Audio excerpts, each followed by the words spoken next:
My deskmate threw a horror novel into the lake because it was too scary. I bought an identical one, soaked it in water, and stuffed it into his desk. That night, he drowned. I kept the secret, continuing with school until a waterlogged book appeared in my own desk. I was being watched. In class, I always felt something staring at me. The gaze followed me like a shadow, damp and sticky, carrying the stench of lake water, just like the book in my desk. A waterlogged, wrinkled horror novel. On the black and white cover, a female ghost's face was obscured by dark red mud, her hair unbound. The pages, swollen to several times their normal size, were filled with rotting seaweed and dead leaves. Every time I neared my desk, a damp, fishy smell assaulted my nostrils. I froze, pretending not to notice it, but a cold sweat had already soaked my uniform. Just a week ago, a similar waterlogged horror novel had appeared in my deskmate's desk, a prank I had pulled. The day before, he had snatched the horror novel titled 4 Days from my hands. As he flipped through it, the illustrations terrified him, and he immediately threw it into the school's artificial lake. I was furious, so I went to the bookstore, bought another copy of 4 Days, soaked it, and secretly placed it in his desk. He was indeed terrified, walking around like a zombie all day. When school ended, he rushed out of class, clutching that horror novel. I only meant to scare him, but that night, he died. He drowned in the school's artificial lake. The lake was only half a meter deep, yet somehow, he ran out of the dormitory in the middle of the night and drowned silently. No one heard him struggle or cry for help. The next day, news of the drowning spread. Many police officers came to the school, and I was terrified the novel would be discovered. However, our school was a remote town high school undergoing renovations. Due to electrical issues, no surveillance cameras were installed. The police spoke to every student. When it was my turn, I was tense, saying nothing about the book. They didn't ask, seemingly unaware of the connection. A day passed, and the police found no leads. Wild rumors flew. Students insisted it was a haunting. The school is haunted. I heard this place used to be a graveyard. Know why they dug that artificial lake? It's a feng shui formation. They say when they first built the school, the excavators would stall as soon as they hit the foundation. They replaced them, same result. Later, the old principal, who's the current mayor, invited masters to check. They performed rituals, but nothing worked. Until one day, a nun knocked, asking for a bowl of rice. The student telling this spun the tale as if he'd been under the bed when the nun advised the principal. Someone scoffed. Stop lying, that was ages ago. Besides, hasn't our school had enough suicides from corruption? People die every year, and nothing happens. Ha ha ha ha, seriously. I sat quietly, saying nothing, but the novel's presence was overwhelming. Ever since I found it, that sense of being watched from an unknown source sent a chill down my spine. What should I do? Something had its eyes on me. Could it be my deskmate's vengeful spirit? Did he hate me for scaring him? Tonight, would I die? At night, I curled up tightly in my blanket. My bed was the first one against the wall by the door. And having my back to the wall offered a pathetic sliver of security. The feeling of being watched was relentless. Several times, I mistook the wood grain on the bunk above me for eyes. It felt like countless, densely packed eyes, large and small, staring at me from the darkness. I clutched the blanket, afraid to breathe. My roommate in the next bed was also restless, tossing and turning. After a while, she cursed and went out to the bathroom. The dorm conditions were basic, no private toilets. We had to use the communal one at the end of the hall. Not a few minutes later, a blood-curdling scream echoed from the hallway, immediately followed by loud, angry cursing. It was my roommate, Lou Fan. Many were woken up, doors opened one after another. But seeing it was Lou Fan, nobody spoke, and the doors closed again. Lou Fan cursed loudly, kicked the dorm door open, and started fumbling under her bed for a towel and basin. A foul stench filled the room with her movements. Everyone's eyes were open. The dorm leader, who was close to Lu Fan, asked. What happened? Fuck, my luck is rotten. The pipes in the upstairs bathroom burst. Leaked all over me, Lu Fan yelled. This damn school never gets anything right. What kind of shoddy construction is this? The money was all pocketed by corrupt bastards. Those animals. No one dared to laugh. The room was silent. She stormed out with her basin and towel, heading to the washroom next to the communal toilet. The stench lingered, but no one moved. Everyone pretended to be asleep. Half an hour later, Lu Fan returned, her face deathly pale. She'd forgotten her basin, climbing into her bunk and shaking violently. Again, the dorm leader asked. What's wrong? Did you catch a cold? Lu Fan's teeth were chattering. The clack clack clack sound in the dead of night was horrifying. After a long moment, she muttered. In the mirror, I saw her. It's her. She's come for me. The dorm plunged into dead silence. Only the dorm leader, after a long pause, spoke. Don't be afraid. We weren't afraid of her when she was alive. And we're even less afraid now that she's dead. I stayed curled up, silent. I was a transfer student. New here. I didn't understand what they were talking about. The next day, Lu Fan was dead. I was the one who found her. Last night, I had drifted off sometime after midnight. I woke up late. As I bent down to find my shoes, I glimpsed a book under my bed. Squinting, my scalp prickled. The horror novel was right under my bed. Shouldn't it be in my desk? I hadn't touched it. The morning reading bell rang. I had no time to worry, rushing to class. Sure enough, the novel in my desk was gone. Had it moved itself under my bed while I slept? I spent the day on edge, feeling like I was sitting on needles. Finally, evening came. There was a short break before night study. I needed to grab a workbook, and I wanted to check on the novel that had seemingly run from the classroom back to the dorm. For courage, I asked a friend from the next room to come with me. She pushed the door open first, and let out a piercing scream. A thick stench filled the small room. Lu Fan was slumped on the floor, her pajama pants pulled tight around her neck. Her once pale face was purple, tongue lolling out. She was stiff. The pants used as a ligature were tied very low. At that height, she could have easily stood up, yet she had died in a half-kneeling position, strangling herself. Vomit and waste pooled around her, a filthy, yellowish-brown stain on the uneven cement, just like the mud-soaked novel. A dark yellow streak of urine snaked across the floor toward my bed. Amidst my friend's screams, I bent down and looked under the bed. The horror novel was gone. The space underneath was empty. Nothing. It was so clean. It was as if what I saw this morning had been an illusion. The dorm supervisor heard the screams and ran up, joining the chorus. The scene was chaotic.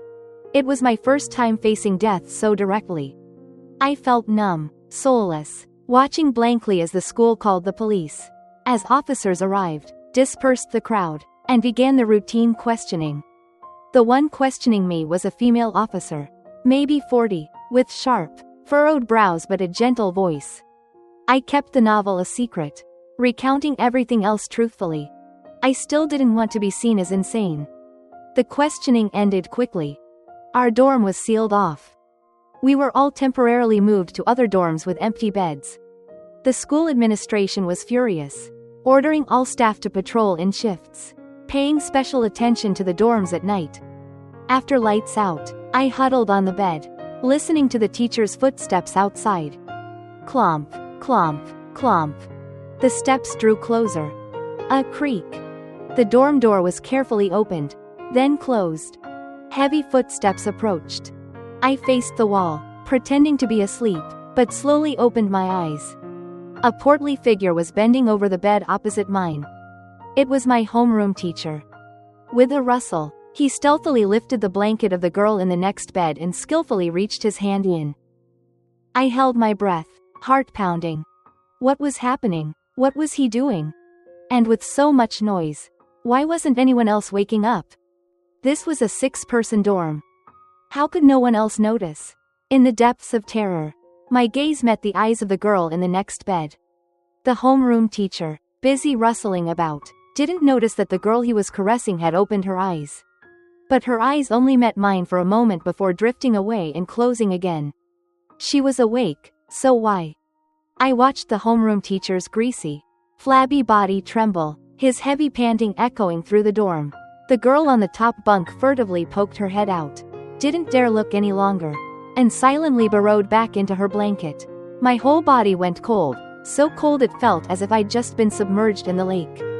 These past few days, my shoulders and back had felt heavier and heavier, aching terribly, as if something were clinging tightly to them, faintly exuding the fishy stench of decomposed water.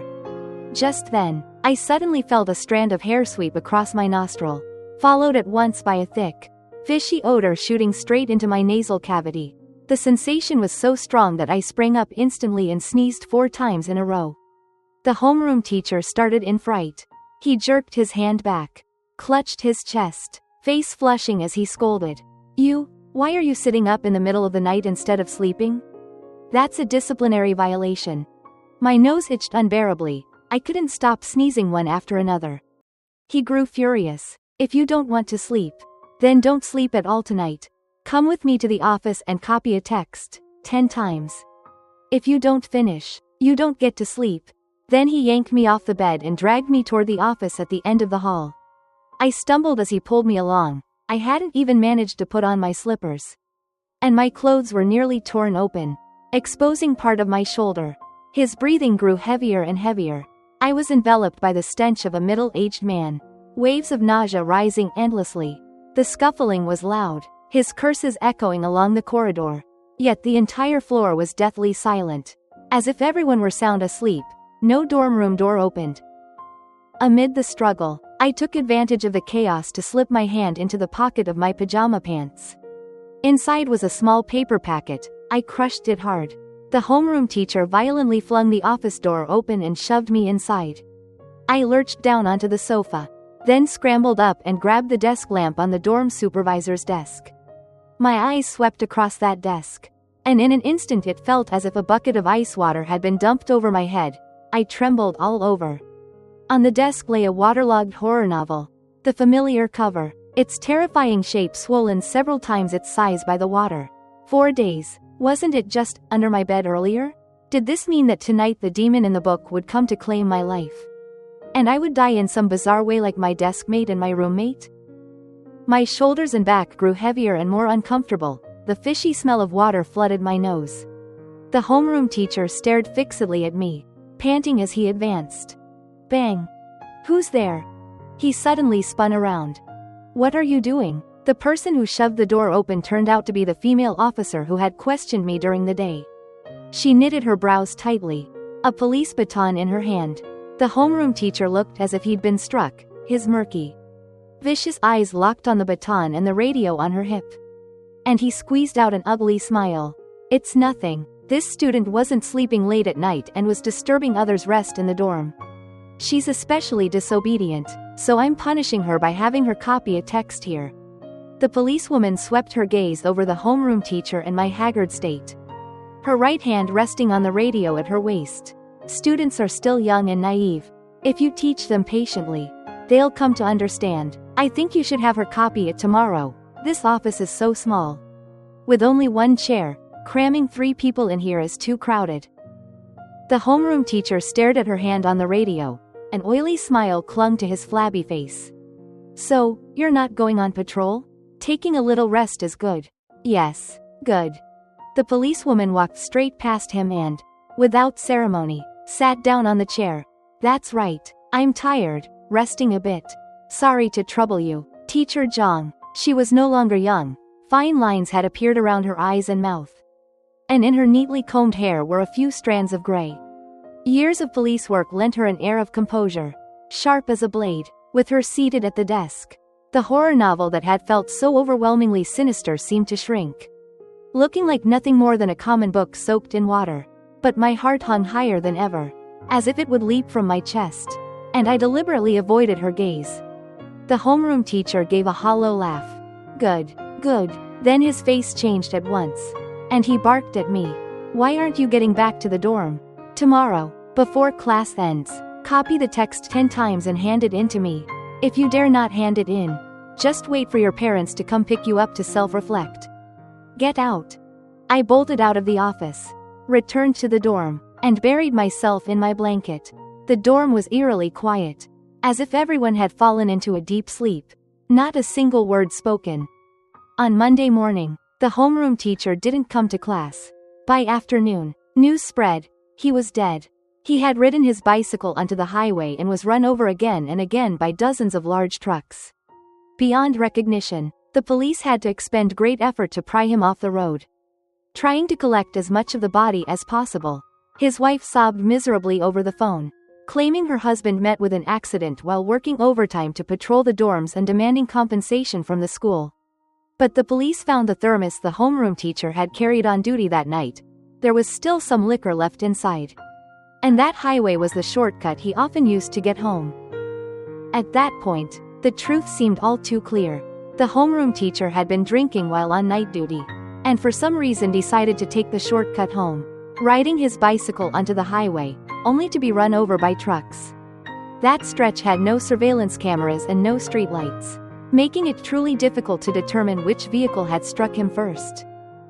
Cold sweat broke out over me. Thankfully the police found it in time. I had almost washed the homeroom teacher's cup. Our class had a rotating duty schedule, whenever it was our turn. Students were responsible not only for cleaning the classroom but also for taking out the trash and fetching water for the homeroom teacher.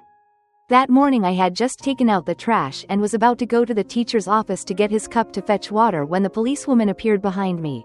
"Where is your homeroom teacher? Isn't the first period his class? Why isn't he here? I have something to ask him." I turned around. I haven't seen him. Recognizing me, she immediately softened her tone. "How did you sleep last night? You don't look well. Did you stay up? Don't be afraid. The teacher was just losing his temper. Study well during the day. And remember not to disturb your classmates' rest at night." I nodded. She asked, "What are you here for? To apologize to your homeroom teacher?" I said, "No, I'm on duty today. I need to fetch water for the teacher." The policewoman frowned. "Go back to class for morning reading. I'll get the water. Hurry." She suddenly hesitated, then called me back. "Do you have a phone?" I shook my head. She took an old brick phone from her pocket. "My number is in here. Your school isn't peaceful right now. Take my old phone and use it. Be careful. If anything happens, call the police or call me. Don't break it. And don't play games. You'll have to return it to me later. Go on now." After I stepped out, she casually closed the office door. I stood at the door for a long time, hesitating and hesitating, but in the end I couldn't bring myself to knock. If I told her that I suspected everything happening now, the 3 consecutive deaths at the school, were all related to the horror novel I had soaked as a prank, that the book carried a deadly curse, would she think I was insane? Or list me as a suspect and arrest me for interrogation? After all, I was still taking the small pill bottle in my pocket. Next to the phone, felt hard and obtrusive. On it was written, "Guiche Lin." I didn't dare take the gamble. I returned to my seat. And before I'd even sat down, my scalp suddenly went numb and cold sweat broke out at once. I lifted the freshly distributed stack of test papers on my desk. There was that horror novel lying right on my table. Was it no longer content to stay in the drawer? The pages were water-soaked as if just dredged from the lake. The cover matted with green algae and brown-yellow silt. It lay there, still faintly swelling, like a grotesque living thing that had finally fed on human flesh and become bloated. As it slowly swelled, a corner of the cover warped, as if inviting me to open it. The thick fishy smell of water once again enveloped me. My shoulders were unbearably heavy, as if someone were lying on top of them, pressing down so hard that my shoulders and the nape of my neck throbbed with discomfort. I even felt strands of hair sweep through my nasal cavity, leaving my nose sore and aching. I sat numbly in my chair, my head roaring in chaos. In the end, I clenched my teeth, no longer daring to merely glance at it. I used the warped corner of the cover to pry the book open. I had waited so long for death, yet it hadn't come. Today, I had to see what kind of monstrous thing it truly was. On the very first page, there was writing. It looked like something left by a student, graceful yet youthful strokes of a fountain pen, neatly spelling out, Zhang Yiren. It seemed to be the name of some female student. It was strange, my waterlogged book was one I'd just bought from the small campus bookstore. How could there be someone's name written in it? Could it be that this was the very copy my male deskmate, who later drowned, had thrown into the lake? I examined the name carefully, racking my brain for any memory of her, but realized I didn't know any student named Zhang Yiren. Yet the handwriting felt faintly familiar, similar to mine, somewhat alike. Even our names shared one identical character. Since childhood, my parents had divorced. I took my mother's surname, Suo. My name is Suo Yishin. I clenched my teeth and kept turning. The waterlogged pages were wrinkled and difficult to separate, stained with dark brown spots that looked like blood. A note was tucked between them. I carefully removed it, straining to read the water-blurred handwriting. Noon today, 12 o'clock, come to the artificial lake. Alone. A chill ran down my entire spine. My intuition screamed that it wanted me at the lake. Alone. Today. What was there? After my deskmate drowned, the school had drained it. The police had cordoned it off. Although no one went near it, it wasn't far from the cafeteria and the sports field. If I screamed, someone would hear. The intense noon sun gave me a sliver of courage. I couldn't bear being tormented by these secrets, by this grotesque book, any longer. I decided to go. The artificial lake was empty.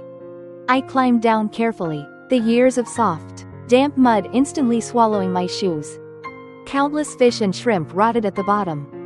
The fishy stench was almost solid, thick enough to make me dizzy. It was all black mud. I grabbed a branch and probed aimlessly. Besides turning over a few pale, dead fish, I found nothing. A lake this small couldn't hide a person. What was going on? Was I just imagining it all? As I was thinking, an immense force suddenly shoved me down. Then, I heard a boom, louder than any firecracker I'd ever heard, leaving my ears ringing. I sank into the soft mud, choking on a mouthful of it. My chest and head throbbed. It took a long moment to crawl up. Then, I froze. Immediately, I began to vomit uncontrollably. The school cafeteria was gone. Literally, gone. It had been blown flat. The thick smell of blood and burning filled the air. Amidst the scattered rubble, I saw fragments of human bodies, bloody and torn. Half a hand landed right beside the lake. 12 o'clock noon. The exact time the cafeteria was most crowded. Meals at this town school were limited. Miss the time. You don't eat. At that moment, every teacher and student would have been inside. I retched violently, tears streaming down my face, dripping onto my mud-caked shoes. The stench of the mud clung to me. As the world spun, someone lifted me from the lake, wiping my face roughly with their sleeve. The pain snapped me back. It was the female officer. Before I climbed into the lake, I had called her. I confessed everything, the prank, the novel, its connection to the deaths. Fearing she'd cut me off, ask if I was insane, I blurted it all out in one breath and asked her to meet me by the lake. Only a few minutes had passed between my call and her arrival. The school was unrecognizable. Her hands held me steady, but her lips were trembling. The radio on her hip squawked manically. Her colleagues were counting casualties. I faintly heard a sentence. Captain, personnel accounted for, no casualties in our unit. In her arms, I finally stopped vomiting and just sobbed. After that, I was taken to the station, questioned repeatedly. Over and over, I told them about the novel, 4 days, and the deaths. Faced with my medical records, depression and the Guichelin prescription, the officers frowned. History of depression, bipolar disorder. She's not schizophrenic, is she? Scared by the deaths, making it all up. Someone whispered, getting elbowed by a colleague. Stop it, the poor kid, she's just in high school. They never found the waterlogged novel. Not in the dorm, not in the classroom. Eventually, even I began to doubt if it was all a hallucination. The police contacted my mother, suggesting she take me away, preferably to transfer schools, To avoid the trauma. The case was, for now, closed. I didn't know how the case would be handled, but I knew the police wanted to minimize disruption to my life. To avoid agitating the school's sole survivor. I was incredibly unlucky, yet incredibly fortunate. Before I left town, the female officer asked to see me. We met at dusk on a deserted mountainside. The person who answered the phone that day, that wasn't your mother. Was it? She held a cigarette, the smoke curling in the twilight. I nodded. It wasn't. My mother is dead. Anyone else in your family? I was silent for a long time. No one. I had a sister, but she's gone too. She died here, in this town. In this high school. The officer was quiet, then sighed.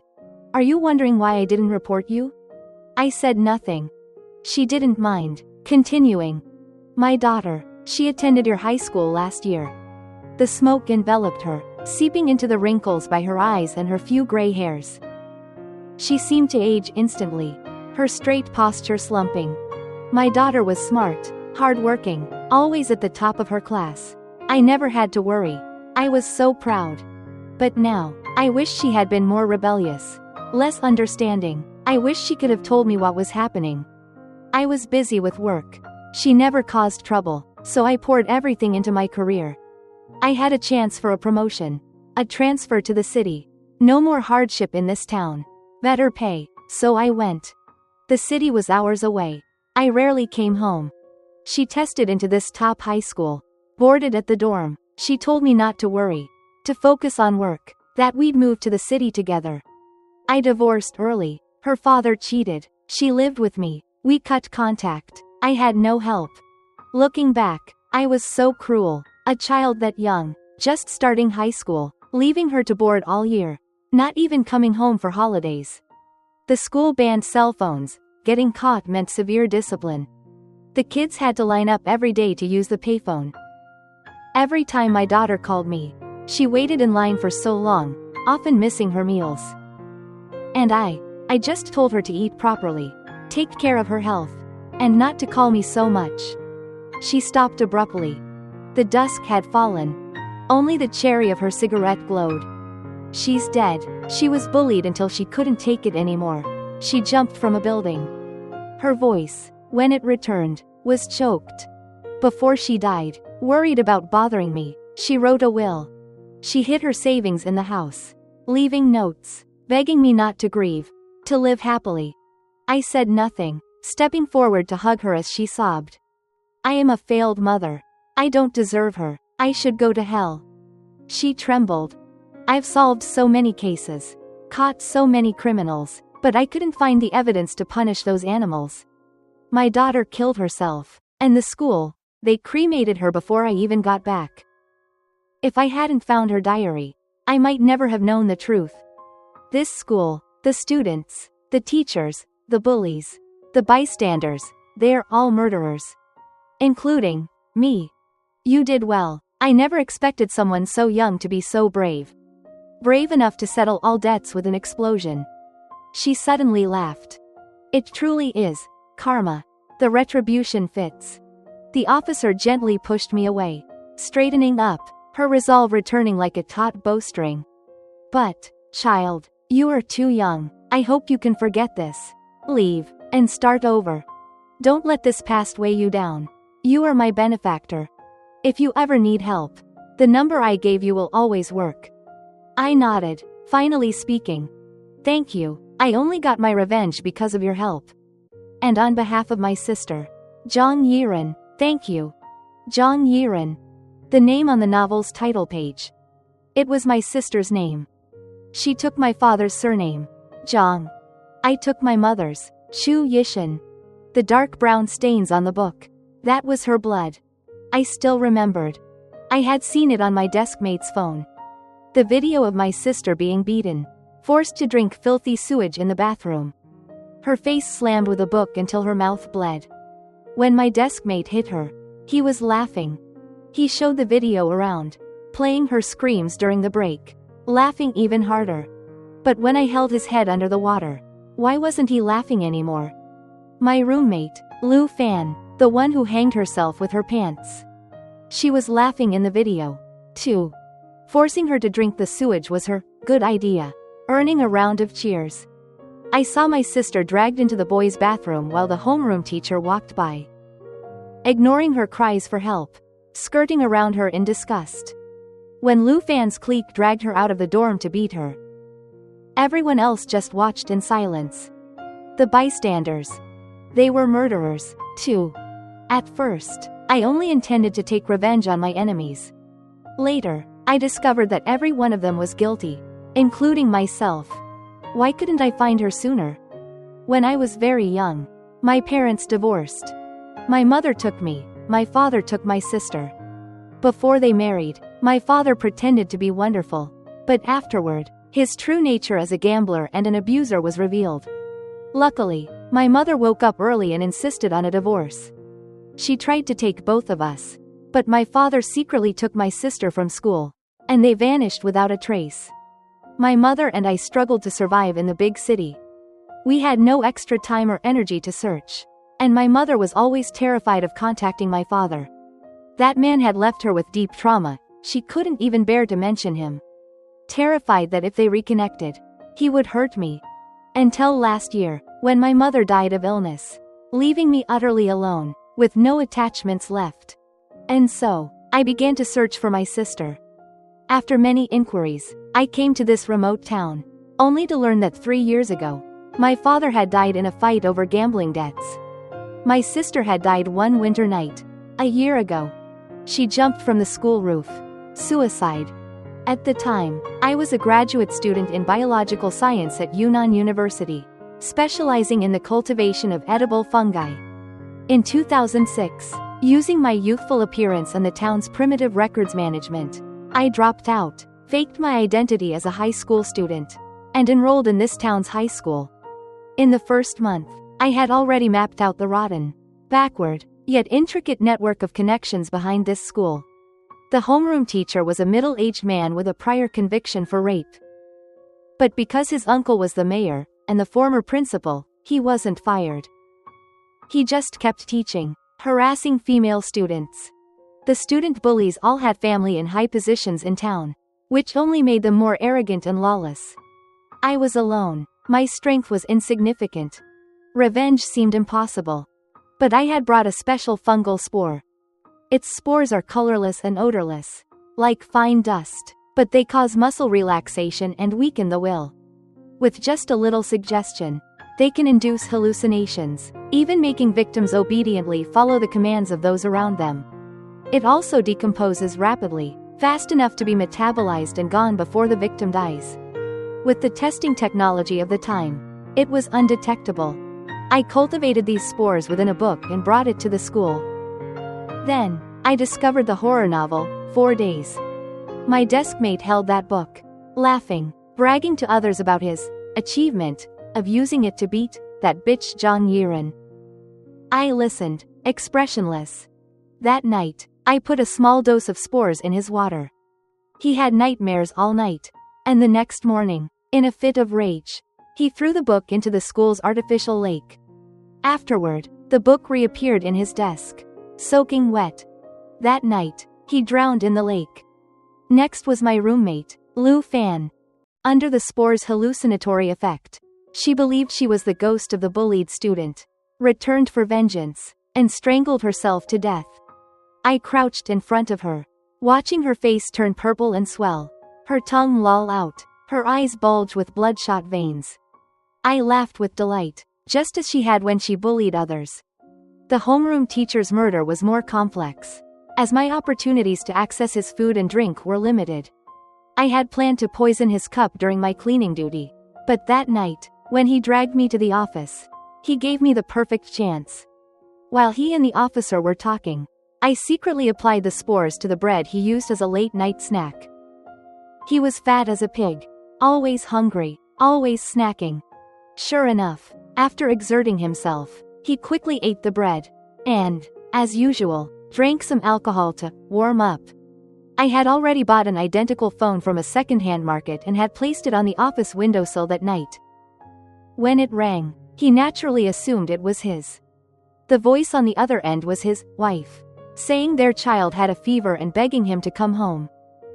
It was a recording I had prepared. I had followed him home several times and knew he liked a shortcut. You're listening to a Riding story his on bike Hecate for a stretch audio. on the highway. That road had no lights and no cameras, and was mostly used by heavy trucks. And so, under multiple layers of suggestion, his sport-controlled brain pedaled him onto his own road of no return. But this was also my only mistake. I was almost exposed. When the teacher left, he took the fake phone I had planted, leaving his real one behind in the office. I followed him all the way. After he was hit, I immediately smashed his phone and threw it nearby, faking the scene as if it had been flung from the impact. But it was too dark, and I didn't dare use a bright light, so that night, the fake phone I gave him was not found at the scene. I returned to the dorm and tossed and turned all night. The next day, in the office, the female officer gave me a phone, saying it was her old one and I could use it to contact her. It was the fake phone. I was terrified, but she said nothing else. From that moment, I knew she was helping me. And today, I finally understood why. The cafeteria explosion was because the gas pipe installation had violated fire codes from the very beginning, creating a massive, known hazard. But it was all suppressed by the powers that be. The school leaders only cared about chasing profits and school funds. Who would waste effort tearing down and rebuilding the cafeteria? They didn't eat there anyway. But that day was different. That day, the town mayor, the former principal, the uncle powerful enough to protect the teacher from his rape case, and all the school leaders who had ignored the fire codes, were visiting the school due to the recent deaths. They chose the cafeteria for their lunch reception. All the leaders were there. At that moment, the long-neglected gas valve began to leak. It was always going to happen, I just accelerated the timing. And the former principal had a favorite habit of smoking a cigarette before meals. And so, with a boom, in the midst of the world, a strange silence fell. I sat on the train leaving the small town, looking out the window.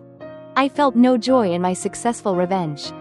Instead, my heart sank even deeper, sinking to the bottom of the water, compressed and shriveled. The mayor, who had built a non-compliant cafeteria due to his own long-ago corruption, finally paid the price, blown up in that same cafeteria, taking nearly 100 others with him. It was a total scandal, completely suppressed by the local government, never reported. But I would rather none of it had ever happened. I would rather my sister, Jong Yiren, was still alive and happy, just 1 year away from her college entrance exams. I would rather the officer's daughter was alive, too. Perhaps the three of us would have gotten along, become close friends. The fishy stench of the mud clings to my nose, mixed with the smell of charred bodies and blood. A smell that will now never fade. This is my sin, but I will endure and live on. Because I deserve to live better than those who inflict violence on others. I must live well. Only then can I prove that this world is worth saving.